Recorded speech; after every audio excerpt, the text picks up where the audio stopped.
கேள்வி பார்வையாளர்களுக்கு வணக்கம். இந்த நேர்காணலில் நாம் சந்திக்க இருக்கும் சிறப்பு விருந்தினர் அண்ணா திராவிட மக்கள் முன்னேற்ற கழகத்தின் பொதுச் செயலாளர் வழக்கறிஞர் பசும்பொன் பாண்டியன் சார். வணக்கம். வணக்கம். கண்ணகி மண்ணில் இன்று தமிழ்நாட்டில் பெண்களுக்கே பாதுகாப்பு இல்லைன்னு சொல்லி பாஜக மகளிர் அணி சார்பில் ஒரு ஆர்ப்பாட்டம் நடைபெற்றது. ஆர்ப்பாட்டத்தில் பங்கேற்ற நடிகையும் பாஜகவுடைய முக்கிய தலைவராக இருக்கக்கூடிய குஷ்பு அவர்கள் கைது செய்யப்பட்டிருக்காங்க. கைது செய்யப்பட்டு ஆட்டு மந்தையில் அடைக்கப்பட்ட செய்தியை கூட நம்ம பார்க்க முடியுது. கூடுதலாக பார்த்தோம்னா இப்போது திமுகவுக்கு எங்களை கண்டு பயன்ற மாதிரி குஷ்பு அவர்கள் ஒரு கருத்து தெரிவிச்சிருக்காங்க. இந்த சம்பவத்தை நீங்கள் எப்படி சார் பார்க்குறீங்க? கொசுவை கண்டு கோட்டையை விட்டா போவோம். குஷ்பு திராவிட இயக்கத்துக்கு ஒரு குஷ்புவில் ஒரு ஆளாக எங்களுக்கு நசிக்கிற மாட்டோமா? நீ யார், எங்கேருந்து வந்த, பிழைக்க வந்த பிடாரி? திமுகவை பார்த்து உன்னையை பார்த்து பயப்படுற இயக்கமா? உலகத் தலைவன் ஜவஹர்லால் நேரு ஆசியா கண்டத்துடைய தலைவர், 120 நாடுகளின் அணிசரா நாடுகளின் தலைவர், சுதந்திர போராட்டத்தில் 17 ஆண்டுகளுக்கு மேலே சிறையில் இருந்த தலைவர், அப்பேற்பட்ட உலகத் தலைவர் ஜவஹர்லால் நேருவுக்கே தமிழர்களை இழிவுபடுத்துவதற்காக சென்னை விமான நிலையத்தில் கருப்பு கொடி காமித்து மன்னிப்பு கேட்க வைத்து இயக்கம் திராவிட முன்னேற்ற கழகம்.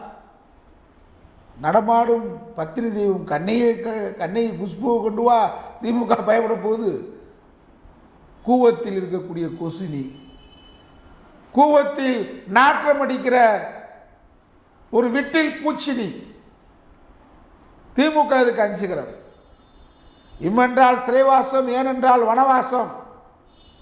இந்தியா முழுக்க நெருக்கடிகளை அமுல்படுத்தப்பட்டு கருத்து சுதந்திரம் பறிக்கப்பட்ட நேரத்திலே காஷ்மீர் முதலிருந்து கன்னியாகுமரி வரை அனைவரும் அமைதியாக அடங்கியிருந்த நேரத்தில் ஜனநாயகத்தை காக்கின்ற பாதுகாவலன் திராவிட முன்னேற்ற கழகம் என்று சொல்லி திமுக பொதுக்குழுவை கூட்டி அன்றைக்கு ஆளுங்கட்சியான தமிழக சட்டமன்றத்தில் இந்திரா காந்தி அவர்களே ஜனநாயகத்துடைய கருத்து குரல் வலையை நெருக்கின்ற எமர்ஜென்சியை திரும்ப பெறுங்கள் அப்படின்னு தீர்மானம் போட்ட மாபெரும் இயக்கம் திராவிட முன்னேற்ற கழகம்.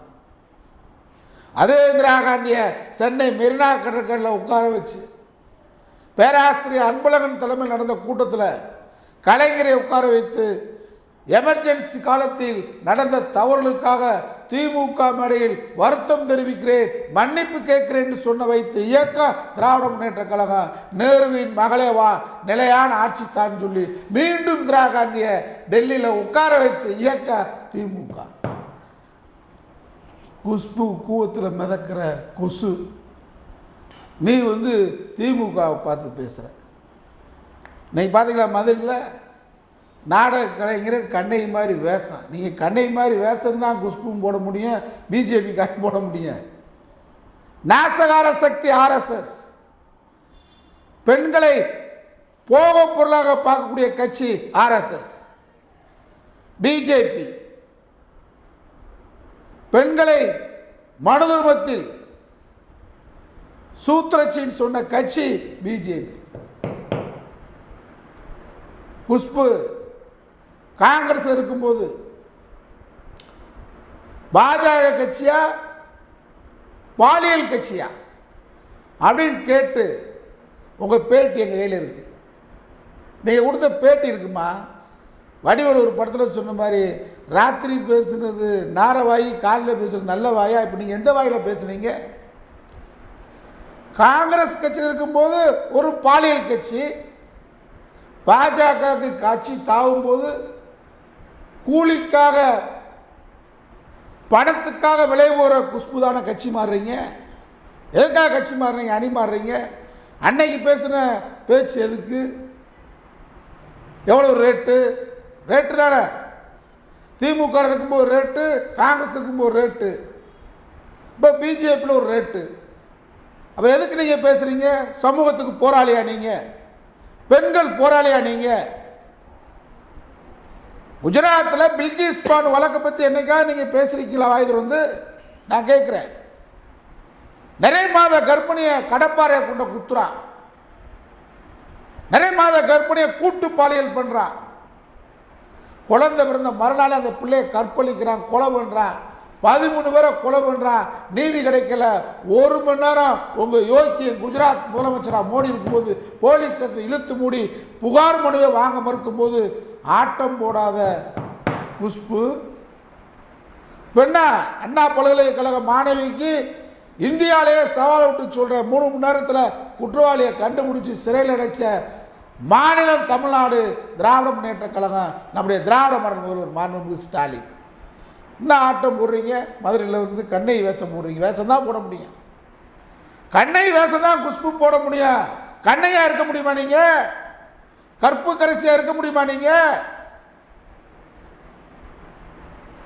பெண்களை பாதுகாக்கிற இயக்கம் திராவிட இயக்கம், பாலின வேறுபாடு இருக்கக்கூடாதுன்னு சொன்ன இயக்கம் திராவிட இயக்கம். 1929 செங்கல்பட்டு மாநாட்டில் பெண்களுக்கு சொத்துரிமை கொடு என்று சொன்னது பெரியார் தலைமையிலான திராவிட இயக்கம். RSS சாவர்கர் சொன்னாரா? கோல்வார்கர் சொன்னாரா? பெரியார் பெண்களுக்கு சொத்துரிமை கொடு என்றார். RSS சித்தாந்தம், BJP சித்தாந்தம், பெண்களை போக பொருளாக பயன்படுத்த அவர்கள் சூத்திரச்சி, அவர்கள் படிக்கக்கூடாதவர்கள், அவர்கள் கோயிலுக்கு வரக்கூடாதவர்கள்.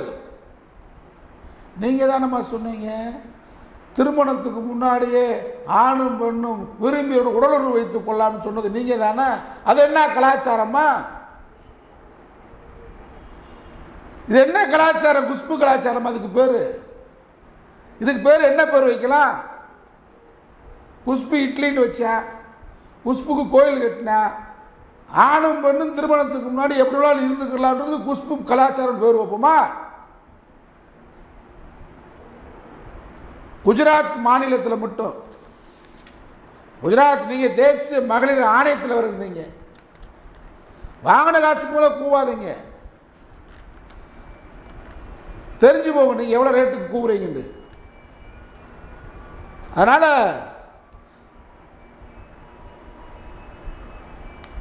2016 2020 வரைக்கும் குஜராத்தில் பிஜேபி உன் தலைமை மோடி பிரதமர் அங்கே முதலமைச்சராக இருந்த அந்த மாநிலத்தில் இன்றைக்கும் தாமரை மலர்னு சொல்கிறான் பாருங்கள், மானங்கட்ட வெஞ்சிலவர் தாமரை மலர்ந்திருக்கக்கூடிய குஜராத்தில்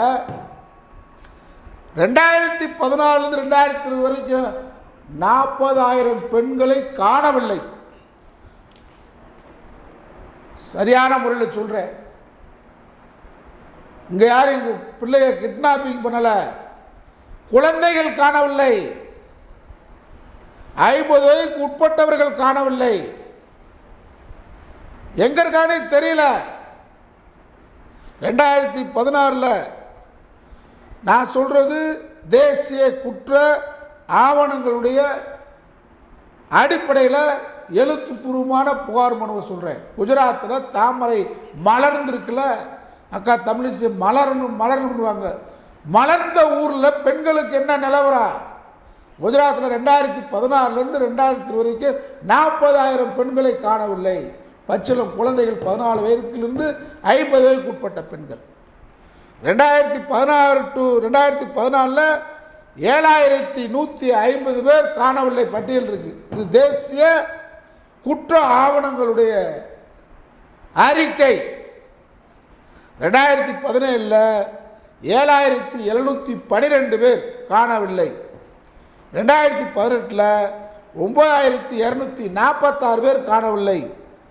2019 9,168 பேர், ஆக மொத்தம் 40,000 பேர் காணவில்லை என்று முன்னாள் காவல்துறைய இயக்குனர் ராஜ பிரியதரிசி பேரோட சொல்கிறேன். அண்ணாமலை பேசுவேன் அட்டுப்புழுக்க, நான் எதையும் தரவோடு பேசுகிறேன். நாங்கள் தரவோடு சொல்கிறோம், தரவோடு சொல்கிறேன்.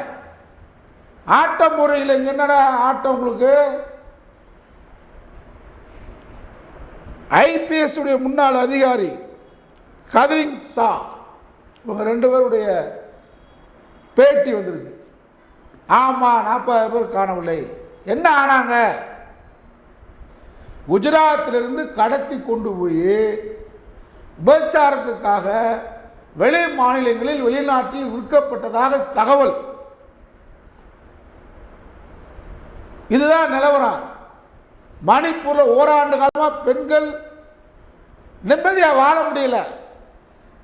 குகைகளில் வாழுகிறார்கள், மலைகளில் வாழுகிறார்கள், கற்பு சூறையாடப்படுகிறது. மழையிலும் வெயிலும் பனியிலும் கோடை பனியிலும் இந்திய எல்லை பகுதியில் காத்த இராணுவ வீரனாக பணியாற்றிய மனைவியை மணிப்பூரில் பட்டப்பட 2 பெண்களை முழு நிர்வாணமாக இந்த நாட்டில் பிஜேபி ஆளக்கூடிய மாநிலத்தில் கூட்டு பாலியல் பண்ணுறா, ஊர்வலமாக அழைச்சிட்டு போகிறா. தேசிய மகளிர் ஆணைய உறுப்பினராக இருந்த குஷ்பு அங்கே போய் ரத யாத்திரை போக வேண்டியதானே கேட்குறேன். உத்தரப்பிரதேசில் ஹத்ராஸ் மாநிலத்தில் ஊபி முதலமைச்சராக இருக்கானே, காவி கொட்டை, தலையில் மொட்டை, உத்தராட்ச கொட்டை, திருவோடு ஏந்தி ஒரு அயோக்கியன், இந்துத்துவ வெறியன் யோகி. அவன் ஆள்ற மாநிலத்தில் என்ன நடக்குது? ஹத்ராஸ் என்ற ஊரில் என்ன நடந்துச்சு? பட்டியல் சாதியைச் சேர்ந்த நம்முடைய இரத்த உறவுகளை, பழங்குடி மக்களை 14 வயசு பிள்ளையை தூக்கிட்டு போகிற யாரு? சங்கி கூட்டம், ஆர்எஸ்எஸ் கூட்டம். ஐயோ, பிள்ளையை காணவில்லை பதறுகிறார்கள் பெற்றோர்கள். ஊபியில் சௌமியா அன்புமணி அவர்களை கேட்குற, தமிழ்நாட்டில் ஒரு லூஸ் இருக்கானே சைமன் சீமானை கேட்குற, இன்னைக்கு கண்ணையை வேஷம் போட்டு வந்திருக்கீங்களே, வேஷம் தாமா நீங்கள் போட முடியும் குஷ்பு, நீ கண்ணையா வாழ முடியாது. வேஷம் போட்டு வந்திருக்கீங்களே, உங்களுக்கு ஹத்ராஸ் சம்பவம் தெரியுமா? தேசிய மகளிர் ஆணைய உறுப்பினராக இருந்தீங்களே, அந்த பெண்ணுடைய பெற்றோர்கள் பதறி அடித்து காவல் நிலையம் சென்றால் மொட்டையன் ஊபி முதலமைச்சராகக்கூடிய மாநிலத்தில் புகார் மனுவை ஏற்றுக்கொள்ளவில்லை. மறுநாள் காவல்துறை வீடு தேடி வந்து சொல்லுகிறார்கள், பெற்றோர்கள் அழைத்து உங்கள் பிள்ளையை கற்பழிச்சிட்டாங்க, நாங்கள் சுடுகாட்டில் எரிச்சிட்டோம்னு சொல்கிற மானங்கட்ட பிஜேபி ஆள்ற ஊரில் இருந்துக்கிட்டு, அந்த கட்சியில் இருந்துக்கிட்டு உங்களுக்கு என்ன தமிழ்நாட்டில் குறை? குற்றவாளியை 3 மணி நேரத்தில் கண்டுபிடிச்சிட்டோம். யார் எந்த சார்? சாருக்கு இங்கே வேலை இல்லை. எந்த சாருக்கு? அண்ணாமலை சாருக்குலாம் அவருக்கு தான் இங்கே வேலை. புஷ்ப மேடம், இன்னைக்கு எதுக்கு மேடம் அண்ணாமலை சார் இங்கே வரல? உங்கள் ரத யாத்திரையாக இந்த ஒழுங்க உள்ள உங்களை சிக்க வச்சுட்டாரு, மாட்டிக்கிட்டாரு, அவர் எஸ்கேப் ஆகிட்டாரு. அந்த சார் வந்திருக்க வேண்டியதானே? நான் என்ன கேட்குறேன், ஈசா மையம் ஒன்று இருக்குது தெரியுமா? குஷ்புக்கு போயிருக்கீங்களா? ஈசா மையம், அங்கே நாங்கள் எல்லோருக்கும் பக்தி சொல்லித்தர்றோம், நாங்கள் எல்லோருக்கும் தியானம் சொல்லித்தர்றோம். கோடான கோடி உலகத்தில் இருக்குதுன்னா புறாத்தி ஏமாற்றி கோடான கோடி பணம் அங்கே தான், வெளிநாட்டு பணம், கரன்சி, டாலர் அனைத்து இருக்கு. அது ஒரு வகையான போதை. தியானம் என்ற போர்வையில் பகிரங்கமாக கஞ்சா, அபீன் ஈசா மையத்தில். அது ஈசா மையமா கற்பழிப்பு கூடாரமான்னு கேட்டேன். இன்னும் கேட்போம். இரவுல பெண்கள் அலறடிச்சு ரோட்டுக்கு வர்றாங்க, வரட்டுறான். பக்கத்து கிராமங்களில் விவசாயத்துக்கு இருக்கக்கூடிய கிணத்துல விழுந்து தற்கொலை பண்ணவர் எத்தனை பேர்? நடவடிக்கை உண்டா? அதற்காக குரல் கொடுத்துருக்கீங்களா? நான் குஷ்புவை கேட்குறேன். எனக்காக ஈசா மையத்தில் பாதிக்கப்பட்ட பெண்கள் 2 தாய் தகப்பன் 2 பெண்கள் நாங்கள் உள்ள அனுப்பினோம். என்ன ஆனாங்களே தெரியல. ஹைகோர்ட்டில் வழக்கு, நீதிமன்றம் உள்ளே போனால் மொட்டை அடித்து சித்திரவதை பண்ணி வச்சுருக்கான், மூளை அவங்கள செலவு பண்ணி வச்சுருக்கான், நான் வரமாட்டேன்னு சொல்கிறாங்க, கூற்றுயிரும் குலையுமா இருக்காங்க. அந்த பெண்களை பாதுகாக்க ஈசா மையத்தை எதிர்த்து என்னைக்காக குரல் கொடுத்துருக்கீங்களா? வாசாத்திலே பழங்குடி மக்கள் பாதிக்கப்பட்டார்களே, மார்க்சிஸ்ட் கம்யூனிஸ்ட் மாதர் சங்கம் அந்த வழக்கை தொடர்ந்து நடத்தி இன்றைக்கு வரைக்கும் தண்டனை வாங்கி கொடுத்துருக்கு. என்னைக்காக பேசியிருப்பீங்களா? என்ன திடீர்னு அண்ணா பல்கலைக்கழக மாணவிக்கு என்ன, அந்த பல்கலைக்கழக மாணவிக்கு ஏற்பட்ட சம்பவத்திற்கு புகார் கொடுத்த அடுத்த நிமிடமே 3 மணி நேரத்தில் குற்றவாளியை கைது செய்திருக்கிறோம். இன்றைக்கு வழக்கை உயர்நீதிமன்றம் எடுத்திருக்கு.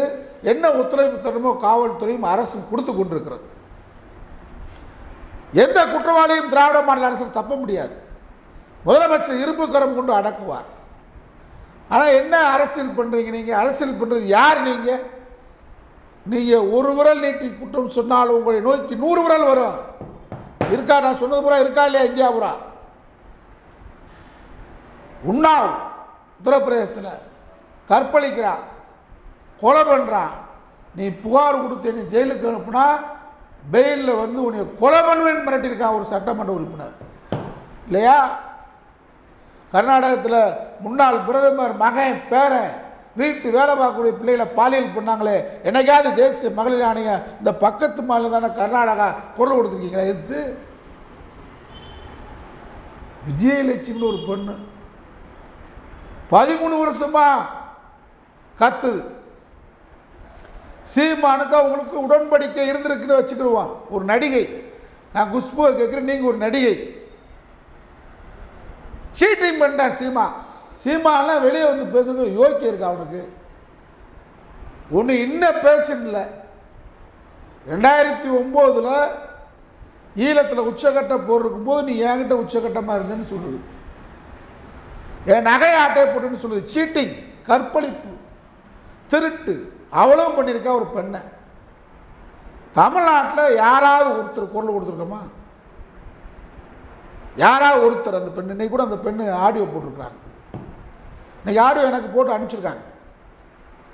யாராவது ஒருத்தர் பாதிக்கப்பட்ட பெண்ணுக்கு அவன் போலீஸ் ஸ்டேஷனுக்கு போய் விசாரணைக்கு போனால், சீமான் வந்து இந்த வழக்கு சம்பந்தம் விசாரணைக்கு போனால் 1000 பேரை தட்டிட்டு போய் பத்திரிக்கையாளரை சந்தித்து அவங்க மனைவி கையிலுடைய பக்கத்தில் உட்கார வச்சுட்டு, என் மனைவி சொல்கிறா இருந்திருந்து இந்த பொண்ணு தான் உனக்கு கிடைச்சிச்சு, தான் கிடைச்சாலான்னா, அப்படி எத்தனை பெண்களையும் கற்பழிப்போ மனைவி சொல்லுமா? அழகான பெண்ணாக கற்பழிக்கணுமா? விஜயலட்சுமி இன்னும் அழகான பெண்ணை கற்பழிக்கணுமா? நீ என் மனைவி சொல்லி வாக்குமூலம் கொடுக்குறா. காவல் நிலையத்துக்கு வலசரவாக்கம் காவல் நிலையத்தில் பேட்டி கொடுக்குறான். இதை யாராவது கட்டிச்சிங்களா? சகோதரியை கேட்குறேன், அன்புமணி நம்முடைய சௌமியாவை கேட்குறேன். 13 வருஷமாக நடிகை குரல் கொடுக்குறாங்க. ஏமாத்திருக்கான்ல, பாலியல் தானே பண்ணியிருக்கான், கற்பழிச்சிருக்கான்ல, திருமணம் சரின்னு சொல்லி ஏமாத்திருக்கான்ல, நகையை வாங்கியிருக்கான்ல, பணத்தை வாங்கியிருக்கான்ல. குரல் கொடுத்துருக்கீங்களா? குஷ்பு, அண்ணாமலை குரல் கொடுக்குறியா? பெண்களுக்காக பேசுகிற யாராவது குரல் கொடுக்குறோமா? அப்பா அது நீ வந்து வேற மாதிரி அவன் சொல்கிறான், சீமான் சொல்கிறான்னு வச்சுக்க.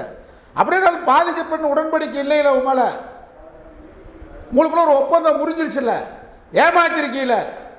நீ எப்படா அண்ணா பல்கலைக்கழக மாணவிக்கு பேசுகிற மானம் கட்ட நாய்? அதனால் குஷ்புடைய நாடகம், குஷ்பு வந்து வேஷம் போடுறது. நீங்கள் ரேட்டுக்காக திமுகவில் பேசுவீங்க, ரேட்டுக்காக மேடையில் பேசுவீங்க, காங்கிரஸ் இருந்துக்கிட்டு பாலியல் கட்சின்னு சொல்லுவீங்க, இன்றைக்கி ஏதோ பேசுகிறீங்க. அதனால் நீங்கள் வந்து சினிமா நடிகை, பணத்திற்காக பேசக்கூடியவர்கள், பணத்துக்காக நடிக்கக்கூடியவர்கள். ஆனால் உங்கள் பேச்செல்லாம் திராவிட நாடு மக்களோ தமிழ்நாட்டு மக்களோ எள்ளி நகையாடுவார்களே தவிர, நீங்கள் யாருக்காக குரல் கொடுத்துருக்கீங்க? கடந்த நாங்கள் இவ்வளோ பேர் கொடுத்துருக்கோம். வாசாத்தி பெண்கள், பழங்குடி பெண்கள் பாதிக்கப்பட்டிருக்காங்க, குரல் கொடுத்துருக்குறோம். பாண்டிச்சேரியில் பெண் பாதிக்கப்பட்டால் குரல் கொடுத்துருக்குறோம். டெல்லியில் பாதிக்கப்பட்ட ஓடும் பேருந்தில் கற்பழிச்சு கொண்டா பிஜேபிக்காரன் குரல் கொடுத்துருக்குறோம். கோயிலுக்குள்ள வச்சு கொண்டானே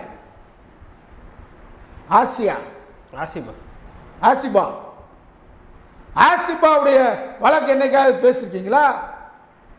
குரல் கொடுத்துருக்கீங்களா? பில்கிஸ் பானுக்கு குரல் கொடுத்துருக்கீங்களா? ஹைதராபாத் சம்பவத்துக்கு குரல் கொடுத்துருக்கீங்களா? மணிப்பூருக்கு மோடி இங்கே ரோடு ஷோ போகிறாரு, மணிப்பூர் பக்கமே தலை வச்சு படுக்க மாட்டேன்றார். ஏன் காரணம் என்ன? தேர்தலில் கூட மணிப்பூருக்கு பிரச்சாரத்துக்கு போகலையே, காரணம் என்ன? மதுரையில் ரோடு ஷோ, டி நகரில் ரோடு ஷோ, மணிப்பூரில் ரோடு ஷோ போகிறதுக்கு வக்கு இருக்கா? துப்பு கட்ட மோடி, துப்பு கட்ட கட்சியில் உட்காந்துட்டு தமிழ்நாட்டில் திராவிட மாடல் ஆட்சிக்கு இடையூறு பண்ணலாம்.